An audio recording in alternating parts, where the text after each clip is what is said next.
കൂന്തൽ വാങ്ങാൻ വേണ്ടിയിട്ട് പോയതാണ്. പക്ഷേ ചെമ്മീനുമായിട്ട് മടങ്ങേണ്ടി വന്നു. എന്നാലും നിരാശപ്പെട്ടില്ല. അതിൻ്റെ കൂടെ ഒരു വലിയ കൂന്തൽ കിട്ടിയിട്ടുണ്ടായിരുന്നു. അപ്പോൾ ഞാനത് കഴുകി വൃത്തിയാക്കി അരിഞ്ഞെടുത്തു. അതിലേക്ക് മഞ്ഞൾപ്പൊടി, മുളക് പൊടി, ഗരം മസാലപ്പൊടി, കുരുമുളക് പൊടി, ആവശ്യത്തിന് ഉപ്പ്, ഇഞ്ചി വെളുത്തുള്ളി പേസ്റ്റ്, അതുപോലെ തന്നെ അല്പം വെളിച്ചെണ്ണ എല്ലാം കൂടെ നന്നായിട്ടൊന്ന് മിക്സ് ചെയ്തെടുത്തിട്ട് ഒരു അരമണിക്കൂറെങ്കിലും മാറ്റിവെച്ച് നമുക്കിതൊന്ന് ഫ്രൈ ചെയ്തെടുക്കാം.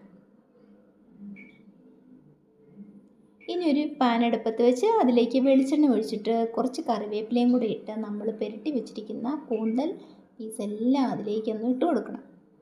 തീ വളരെ കുറച്ച് വെച്ച് നമുക്കൊന്ന് അടച്ച് വയ്ക്കാം. അതിനുശേഷം നന്നായിട്ട് ഫ്രൈ ആയിട്ട് വന്നിട്ടുണ്ട്. ഇപ്പോൾ ഞാനിവിടെ മധുരക്കിഴങ്ങിൻ്റെ കൂടെയാണ് കേട്ടോ കോമ്പിനേഷനായിട്ട് കഴിക്കാൻ പോകുന്നത്. അപ്പോൾ എല്ലാവർക്കും ഇഷ്ടമായോ കൂട്ടുകാരെ?